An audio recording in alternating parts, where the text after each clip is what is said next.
Assalamualaikum warahmatullahi wabarakatuh. Anak-anak semua, ahlan wa sahlan. Kaifa halukum? Sabahul khair. Ayyi yawmin hadha? Ma darsuna al-an? Anak semua, alhamdulillahirabbil alamin. Wassalatu wassalamu ala asyrofil anbiya wal mursalin wa ala alihi wa sahbihi ajma'in, amma ba'du. Anak-anakku semua yang Ustaz sayangi, Ustaz banggakan ya. Alhamdulillah pada hari ini kita bisa bertemu lagi ya, bisa bertatap muka lagi, bisa belajar bersama lagi meskipun lewat daring. Anak-anak semua, untuk tema 2 ini insya Allah ya, nanti kita akan belajar tentang penciptaan manusia, atau manusia adalah makhluk yang diciptakan oleh Allah dengan bentuk yang sempurna dibanding dengan makhluk yang lainnya. Kita harus bersyukur karena kita termasuk ciptaan Allah yang sempurna. Anak-anak semua, sebelum kita belajar, kita berdoa terlebih dahulu supaya Allah meridhoi kita dan semoga kita mendapat ilmu yang bermanfaat. Ista'idu li doa. Khadu absarukum doaan. Bismillahirrahmanirrahim. Raditu billahi rabba wa bil islami dina wa bi Muhammadin nabiyya wa rasulah.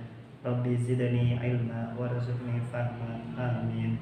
Anak-anakku semua yang Ustaz sayangi, Ustaz banggakan, Nabi Adam adalah makhluk yang sempurna yang diciptakan setelah penciptaan malaikat dan jin. Meskipun Nabi Adam diciptakan di akhir, tapi Nabi Adam ini makhluk yang sempurna karena diberi akal. Nah, akal fungsinya kemarin apa? Untuk membedakan yang hak dan yang batil, untuk membedakan yang benar dan yang salah, yang baik dan yang buruk.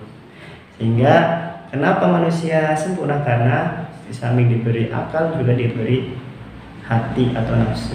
Oke, anak-anakku semua, ketika Allah menciptakan Nabi Adam ya, tujuannya Allah menciptakan Nabi Adam adalah untuk menjadi khalifah di muka bumi. Menjadi apa kemarin khalifah itu?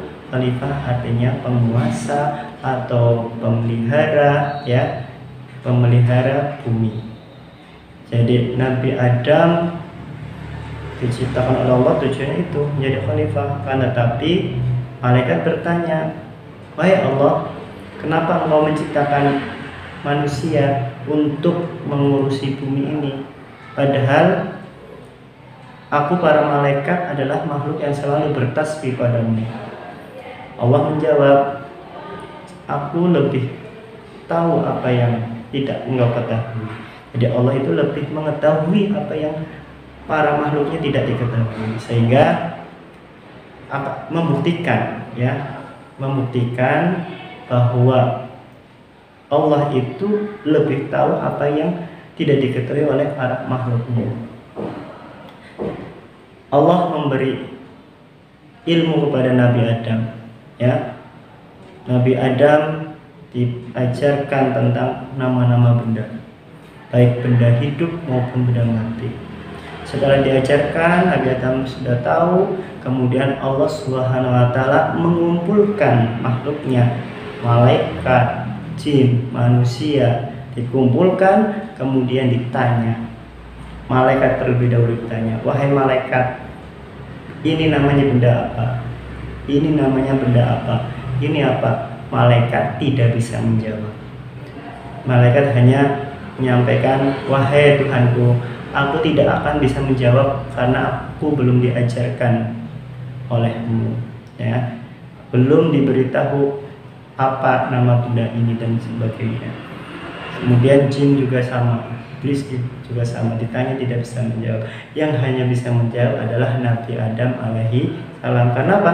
Karena Nabi Adam ya, makhluk yang sudah diberi tahu atau makhluk yang Allah ajarkan ya, tentang nama Nabi Adam, sehingga Nabi Adam lebih tahu, lebih bisa dibanding makhluk Allah yang lainnya.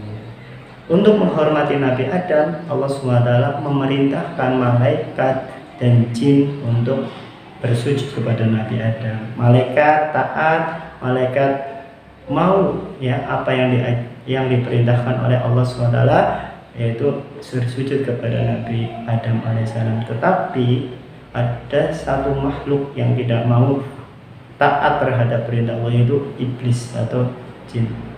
Nah, iblis ini ketika disuruh sujud pada Nabi Adam, iblis ini merasa sombong, merasa dirinya lebih kuat, lebih hebat daripada Adam. Kenapa? Merasa dirinya itu lebih kuat karena tercipta dari api, sedangkan Nabi Adam tercipta dari tanah. Nah, tanah sama api kuat mana? Kuat api. Sehingga karena kesombongan dan keangkuhan iblis, Allah memberi laknat, memberi hukuman kepada iblis, sehingga iblis diturunkan dari surga dan dilaknat sampai apa? Sampai hari akhir nanti, dan akan dimasukkan ke dalam neraka. Oke, anak-anak semua, dari kisah tadi kita bisa ambil pelajaran ya. Yang pertama, manusia, kita semua adalah makhluk Allah yang sempurna, karena kita semua diberi akal pikiran oleh Allah untuk apa? Untuk bisa membedakan mana yang baik dan mana yang buruk, mana yang harus kita kerjakan dan mana yang harus kita tinggalkan. Satu. Yang kedua, hikmah yang bisa diambil dari kisah tadi ya, manusia ya adalah makhluk yang diciptakan oleh Allah untuk menjadi apa? Menjadi khalifah, mengatur bumi ya, untuk mengatur ya, dan untuk menjaga kelestarian yang ada di bumi. Yang ketiga ya, malaikat adalah makhluk yang selalu taat terhadap perintah Allah Subhanahu wa Ta'ala. Yang keempat, jin iblis ya, iblis ini adalah makhluk yang angkuh, yang sombong, yang tidak taat terhadap perintah Allah, sehingga iblis dan kawan-kawannya, artinya kalau kita termasuk ya mempunyai sifat seperti iblis, berarti kita termasuk golongannya. Kalau kita termasuk golongannya, maka Allah akan melaknat ya, dan akan memasukkan kita ke dalam api neraka. Na'udzubillah.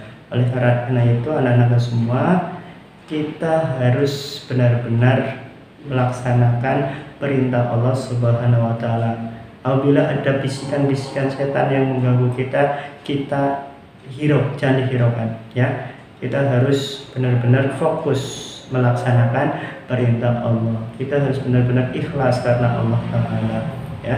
Jangan sekali-kali kita memiliki sifat yang dimiliki oleh iblis, bahaya.